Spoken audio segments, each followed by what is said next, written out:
Bonjour. Durant les derniers 70 ans, nous avons eu deux phases. La première, il y a 35 ans, les 35 ans après l'accord de Bretton Woods en 1944, jusqu'à 1979, ont été une période de développement, etc. Et nous verrons comment la personnalité d'Enrico Mattei a pu jouer un rôle dans cette expérience-là de développement économique. C'est important pour nous de se rappeler que après cela, que dans le futur, il va falloir revenir au type de modèle de développement, de travail à temps plein, etc. Mais les jeunes apprécieront la possibilité d'un autre type d'économie et comportement et de gouvernement dans nos pays. Alors, après les premières 35 années après le système de Bretton Woods, s'est développé un système très différent. Et l'expérience d'Enrico Mattei intervient dans cette période.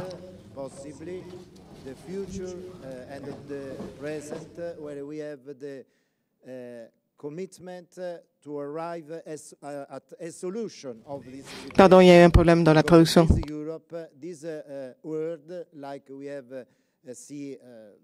Mainly the last speech, but other on this during this Congress, as demonstrated, is possible, is necessary to change. Nous devons introduire un changement. Well, as the national constitution was enacted, lorsque la Constitution nationale de l'Italie a été établie en 1948, quelques années après la fin de la Deuxième Guerre mondiale, la production industrielle et agricole de l'Italie était inférieure au niveau de 10 années qui ont précédé. La question clé était le problème énergétique, un problème que le fascisme avait limité en développant un système hydroélectrique qui avait des limitations majeures d'un point de vue stratégique. De l'autre côté, la période pétrolière avait déjà commencé, même avant la guerre, et des pays qui n'avaient pas d'hydrocarbures ont perdu la guerre, y compris pour cette raison, comme beaucoup d'historiens l'ont démontré. Le défi nucléaire avait déjà commencé, c'est lui aussi. Et donc, il a été clé dans la guerre aussi et a commencé à promettre des utilisations industrielles et civiles de grand intérêt. C'était pas non plus par hasard que les accords de Bretton Woods ont été signés en 1944, donc une année avant les attaques de Hiroshima et de Nagasaki, où il était déjà clair qui était le gagnant de la Deuxième Guerre mondiale, c'était ceux qui avaient la bombe. Le fascisme avait essayé de traiter les problèmes financiers et économiques des années 30 en mettant l'État comme pionnier. Ils ont essayé de faire une forme de réforme du crédit en séparant les banques en 1936. Il y a eu aussi le développement des infrastructures, des ponts, des routes, des chemins de fer, un certain développement industriel avec l'IRI, la compagnie industrielle italienne qui avait déjà été créée à cette époque, et jusqu'à l'agriculture et la production d'électricité, c'est comme on a mentionné auparavant. Le gouvernement fasciste avait créé aussi AGIP, c'est une compagnie pétrolière qui avait très peu de fonds cependant. Et l'ancien résistant Mattei a reçu en 1945 la tâche de liquider la JIP, une tâche qu'il n'aurait pas bien fait selon des attaques de l'extrême gauche et de la droite. L'extrême gauche voyait la JIP comme une machine bureaucratique inutile et la droite se craignait que cette organisation soit anti-américaine. En réalité, Matei a d'abord temporisé. Après, il a développé une stratégie de étendre la mission de cette agence et finalement, il a réussi à obtenir que le Parlement italien ne vote pas une loi qui aurait donné l'hégémonie aux États-Unis dans le secteur du pétrole. En plus, vous devez vous imaginer l'enthousiasme qu'a généré la découverte des hydrocarbures dans la vallée du Pô et aux environs.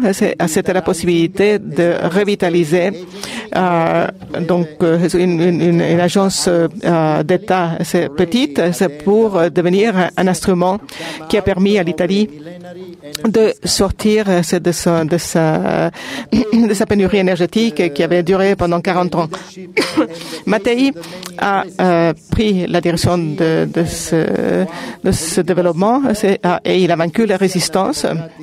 Il a eu tout le soutien du Parti démocrate chrétien ainsi que des partis de gauche grâce à l'aspect anti-impérialiste qu'a développé son entreprise et il a bâti sur la base de son autorité en tant qu'ancien dirigeant de la résistance. Mais le projet de Matei était beaucoup plus précis et ambitieux. Il commençait à partir d'un facteur qui était marginal, c'est-à-dire le manque d'énergie et le peu de pétrole et de gaz qu'il y avait dans la vallée du Pô. Mais à partir de là, il a lancé et il a utilisé le soutien politique qu'il avait dans l'Union soviétique et dans des pays arabes pour obtenir des ressources énergétiques pour l'Italie qui ont permis le miracle économique italien. Enrico Mattei a commencé avec des accords avec le Shah d'Iran suite à l'erreur fatale des États-Unis d'éliminer le gouvernement de Mossadegh. Et il a été connu rapidement dans le monde à travers les accords révolutionnaires qu'il a signés avec les pays arabes, c'est-à-dire qu'il leur offrait un partage de beaucoup plus juste avec les producteurs et et ces accords étaient particulièrement appréciés par les Russes qui voyaient le côté d'une plus grande justice sociale et aussi l'affaiblissement de l'influence anglo-américaine dans la région. Avant Mattei, les acheteurs du pétrole étaient surtout les sinistres 7 sœurs pétrolières qui payaient des prix misérables. Mattei, au contraire, offrait 75% de revenus nets et en échange, il obtenait des droits à l'exploration et ça permettait de réduire les prix pétroliers à l'Italie. Ça permettait aussi d'ouvrir des flancs contre la compétition agressive américaine, britannique, hollandaise et française. Et en fait, on peut dire que d'un côté, Mattei a créé les conditions de l'OPEP 10 années en avance. Cependant, le rôle le plus perturbant de Mattei a été en Algérie lorsque il a rejeté un contrat avec les 7 sœurs et au contraire, il a pris le parti des autorités indépendantes qui arrivaient au pouvoir. C'est donc il a obligé les 7 sœurs à choisir entre d'un côté soutenir la France, le pouvoir colonial, ou les indépendantistes. Mattei a été ensuite menacé par des agents de la Légion française et peu de temps après, son avion a été saboté en Sicile par des amis mafieux à l'étranger. Sa mort ça a été immédiatement lié à ces circonstances. En 1962, il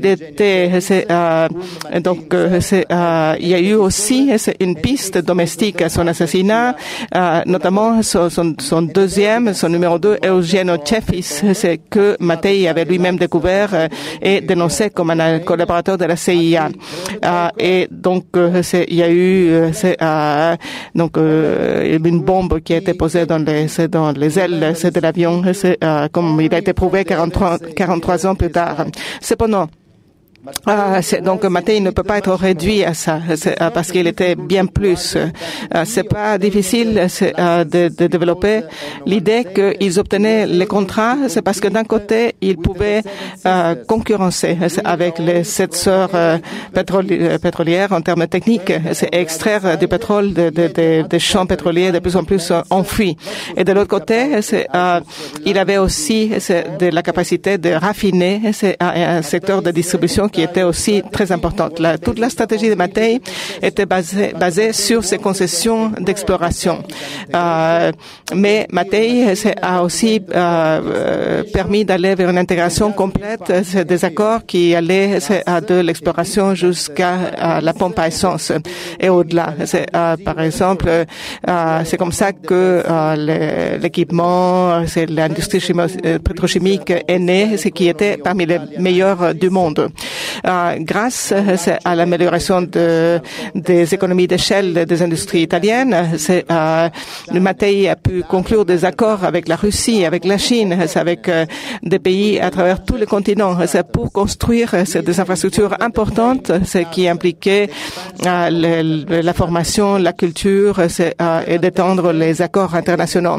Après la mort de Mattei et dans les 2 décennies suivantes, l'ENI, la compagnie nationale italienne, a continué à croître et est devenu l'un des plus grands conglomérats à l'échelle mondiale, peut-être même le plus grand si on considère qu'il était lié aux autres compagnies publiques italiennes, IRI, donc c'était l'énergie, la pétrochimie et les infrastructures.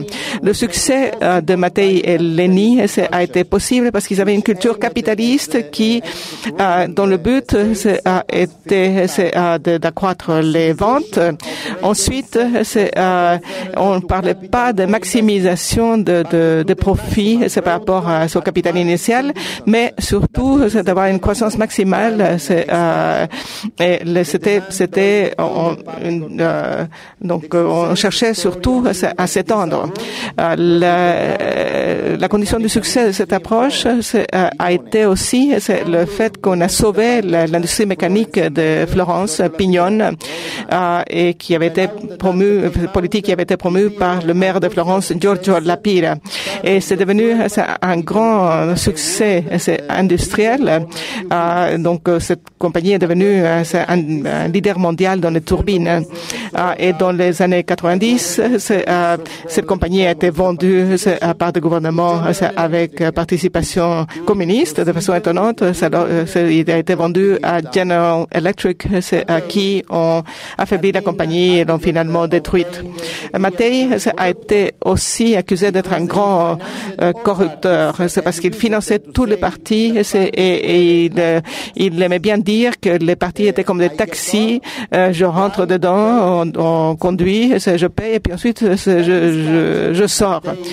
Mais cette culture, c'est la culture de Mattei de La Pira, est une culture qui était qui caractérisait toute l'histoire de l'économie depuis les accords de Bretton Woods jusqu'au changement réactionnaire qui a eu lieu à la fin des années 70. En fait, on est passé d'une économie productive vers une économie qui maximisait les profits sur investissement. Donc, c'était une croissance financière, c'est typique des junk bonds des années 80.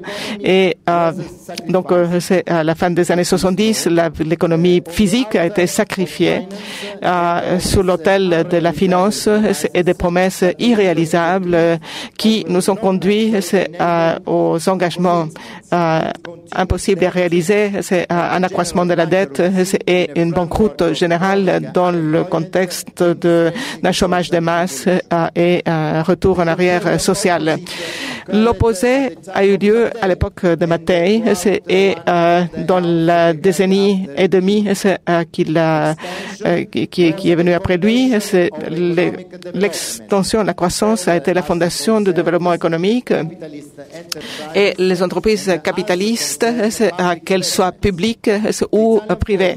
La formule italienne était très efficace dans le cas des compagnies publiques qui étaient gérées avec des critères économiques sérieux, dont Eni et Liri étaient les plus grands représentants. En réalité, le taux de profit sur investissement, il devait être zéro, mais l'emploi et l'ensemble des revenus étaient maximisés. Et il y avait très peu de chômage. Et donc, ça a mis fin aussi à l'émigration italienne. C'était grâce donc à ces industries avec participation publique. La croissance des investissements physiques, indépendamment des revenus générés immédiatement, était la clé du développement économique et social de ces époques.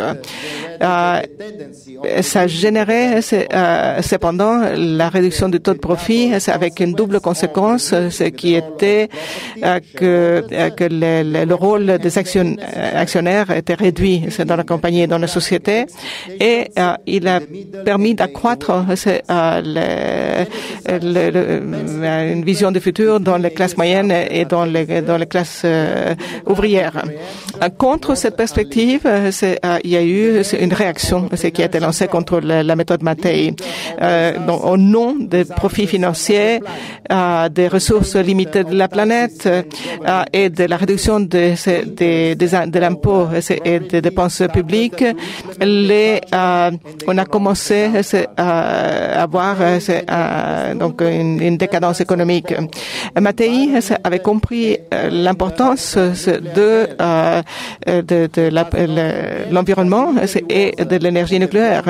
N'oublions pas que l'Italie a été donc parmi les premiers pays à développer le nucléaire. D'ailleurs les premiers à développer une centrale nucléaire qui n'était pas basée sur un nucléaire militaire. Et donc voilà. Des gens à l'ENI, ils savaient, contrairement aux Malthusiens du Club de Rome, et donc tous leurs affiliés, c'est que au fur et à mesure que la technologie s'améliore, le taux de pollution tend à décroître. Et donc, à contrario, c'est la limitation artificielle du développement technologique et une mondialisation qui n'est pas fondée sur l'innovation et la qualité, mais seulement sur la coupe de prix, donc arrive à augmenter la pollution, la mauvaise utilisation des ressources, dû à donc la densité énergétique très faible. Personne ne sait ce que Mattei pourrait faire en Italie et aurait pu faire en Italie après 1962. Mais nous pouvons supposer qu'aujourd'hui, sa principale préoccupation serait de se tourner vers les BRICS et qu'il soutiendrait de toutes les façons qu'il pourrait les forces politiques qui ont commencé un dialogue et une collaboration avec la Russie, la Chine et l'Inde, dont le but est d'assurer un chemin du développement de la civilisation et du bien-être. Cependant, nous savons que ses successeurs n'ont pas développé la diversification productive de l'ENI. Pendant les 2 décennies qui ont suivi la mort violente de ce grand industriel qui était Météi. Mais au contraire, ils ont réduit la souveraineté de la nation. Les industries, avec participation publique, étaient admirées à travers le monde. Et ensuite, elles ont commencé à être attaquées par des journalistes comme étant inutiles, comme étant une perte, comme une source de la corruption. L'histoire, a pourtant montré à quel point elles ont été clés pour le développement extraordinaire du pays entre la fin des années 50 et 70. Et des études sérieuses ont montré que ces industries avec participation publique avaient un taux plus important d'investissement que les industries privées. Et de cette façon, donc, si on ajoutait les profits à l'amortisation, on avait des grands taux de bénéfices réels. Certes, la corruption était un problème sérieux, mais la fin de ce modèle de participation d'État et des forts investissements publics n'a pas provoqué la fin de la corruption en Italie, mais la fin du développement tout court de l'Italie. La corruption doit être traitée, mais sont condamnés des millions de jeunes à un chômage à vie, qui est la conséquence des politiques d'austérité qui ont été appliquées pendant 30 ans après les 30 glorieuses qu'on appelle en France, soi-disant pour moraliser le pays. Non seulement ça a provoqué des résultats très pauvres dans la lutte contre la corruption, mais des résultats très importants dans la perte de souveraineté et dans l'effondrement des investissements et dans le retour en arrière au niveau de l'éducation, la science, la santé et les infrastructures. La modernité de Mattei, donc, aujourd'hui, c'est qu'il faut revenir à une économie qui puisse avoir un développement social avec des investissements publics, c'est la R&D, c'est des infrastructures modernes, c'est une éducation. Et il faut séparer les banques spéculatives des banques qui investissent.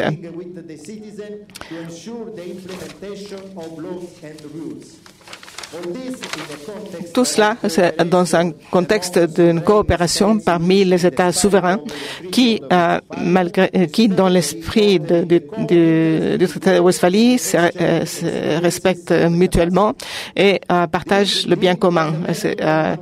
Celle-ci était la méthode de Mattei, et beaucoup d'autres Italiens les connaissent, et donc pourrait y avoir recours. Le seul but, avec les travaillants, c'est au seul but de générer une croissance économique, c'est adéquat, c'est donc au bien-être et à la liberté des peuples. Yes.